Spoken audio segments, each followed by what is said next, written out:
Liverpool 2, Chelsea 1. It's defeat at Anfield. We take home nothing. I did think it was fair that we maybe drew that game and took something away, but we instead took away some pride and some positivity, if that means anything to anyone. I know it certainly does to me, because what I saw last year at Anfield was completely different from what I saw at Anfield yesterday, and that is already progress. It's a positive.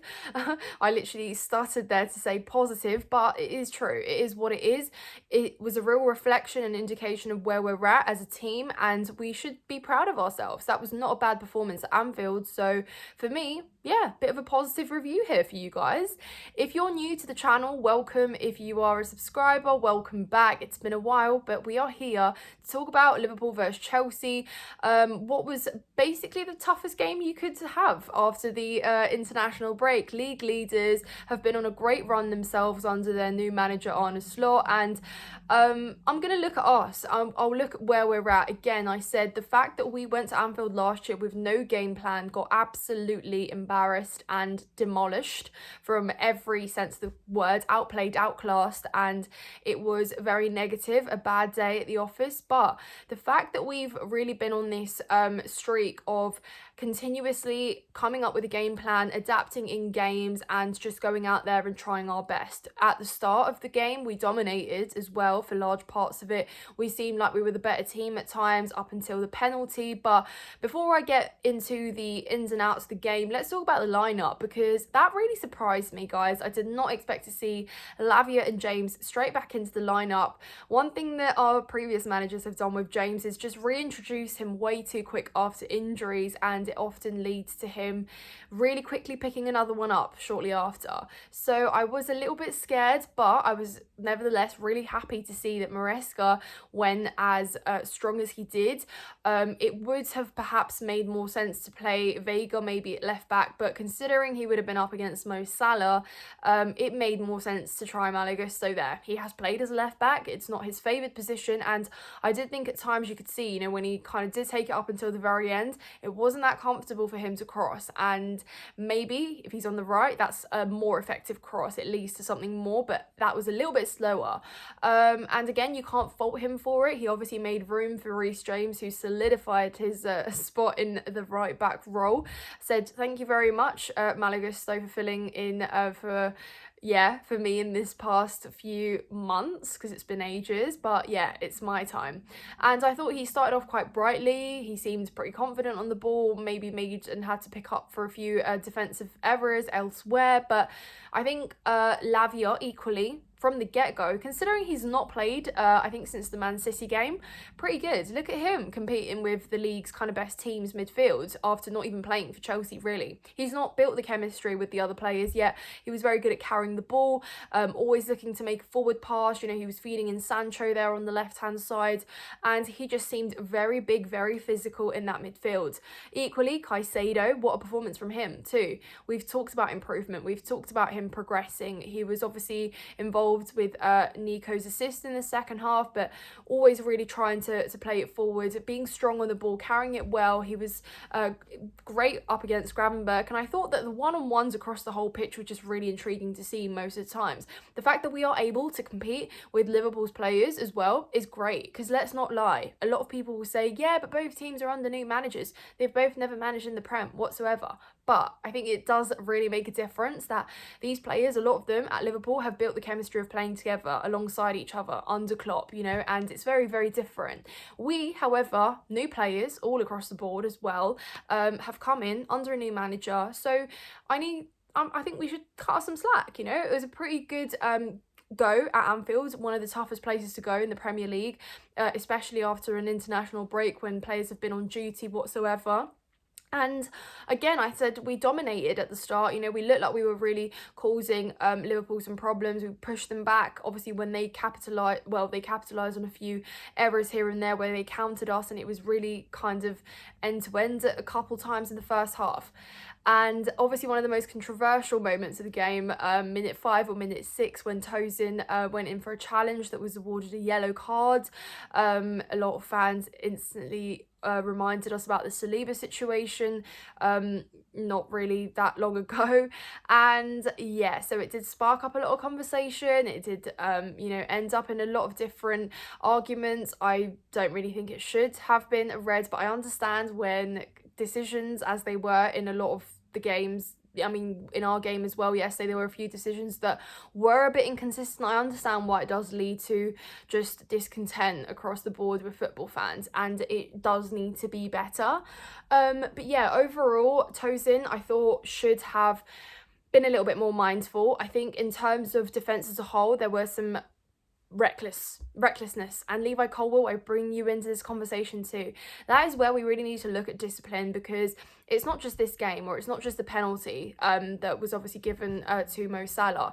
It's across many games where Levi Colwill has just proven he does lose his head a little bit too easily, and he does like to pick a bit of a fight with some players on the pitch wherever or whenever he is playing. And it's often been the case, I've noticed, where Maresca has brought him off earlier in a game where he could play the full 90, but he doesn't, because he is seen as a danger to us potentially going a man down. That shouldn't be the case.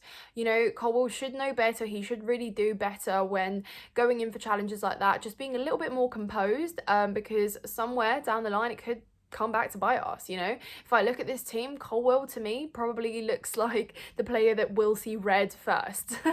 Hopefully not, but yeah, Colwill, just be a little bit more mindful. I did think there were games though where, moments in that game where Chelsea looked a little bit lost in defence. That's probably where we lost our composure a little bit. It was too rash, it was too nervy. Equally Sanchez as well. God, we did have some hold your breath moments of Sanchez as well, didn't we? And I thought to myself, Sanchez, yeah, why can't we praise you every game? Why does there have to be games where you distribute questionably? I think there was a moment where he cleared it into a Liverpool player who was literally, I think it might have been Jota or Gakpo, I can't remember, and it was lucky to come back into his hands, because that could have gone anywhere into the net. So these are the moments where we just need to be a little bit more clever, because shot stopping, great, even though, there wasn't that much of it in the game, but distribution really should be better, especially at times where Liverpool would press from the front.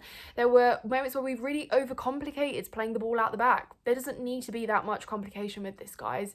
But yeah, again, midfield, I mentioned Caicedo, really positive. Lavia, of course. It was great to see, though, that Maresca did know when to bring Lavia and Reece off, manage their minutes well. Good to see, get some minutes under their belt, move on, bring other players in. So again, very good decision making there with regards to substitutions. And in regards to the momentum shift in that first half, after Salah did score the penalty, a brilliant pen. I never think that Salah's going to miss that one, really.